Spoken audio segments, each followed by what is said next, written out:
ملی اس دن کو وہ بطور عید بناتے تھے۔ کیوں؟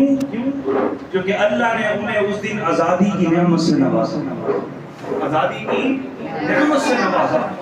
تو جب اگر عیسائیوں کو حضرت عیسیٰ ان کے لیے کھانے کی دعا کریں، کھانا نازل ہو جائے تو وہ اسے عید کا دن قرار دے دیں، یا پھر یہ بنی اسرائیل جب انہیں فرعون کے ظلم سے نجات مل جائے یہ اسے نعمت سمجھ کر اسے عید کا دن قرار دے دیں، تو جب ہمیں اللہ رب العزت نے ساری نعمتوں سے بڑھ کر سب سے بڑی نعمت آقا کریم علیہ الصلوۃ والسلام کی صورت میں عطا فرما دی، تو ہم اسے عید کا دن کیوں قرار دیں؟ وہ ہمارے لیے عید کا دن کیوں نہ؟ تو عید کا دن جو ہم بناتے ہیں وہ بطور خوشی ہے، وہ بطور خوشی ہے۔ بعض کہتے ہیں عید میلاد النبی ہے تو عید کی تو نماز ہوتی، تو کیا تم نے نماز پڑھی؟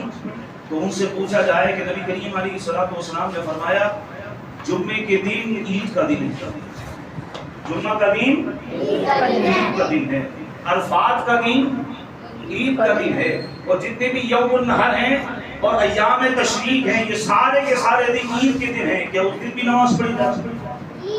تو مراد یہ ہے کہ نماز تو نہیں ہوتی، مراد یہ ہے کہ اس سے مراد خوشی ہے، اس سے مراد نعمت ہے، اسی وجہ سے ان دنوں کو بھی عید کا دن کہا جاتا ہے۔ تو جب ہمیں نبی کریم علیہ الصلوۃ والسلام جیسے رسول ہمیں مل گئے تو تمام رسولوں سے اعلیٰ ہے، اسی وجہ سے ہم اس کو عید کا دن کہتے ہیں۔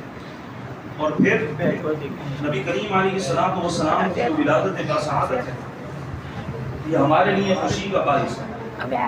ایک لکھنے والے نے بڑے پیارے انداز میں نبی کریم علیہ الصلوۃ والسلام کی آمد کا ذکر کیا۔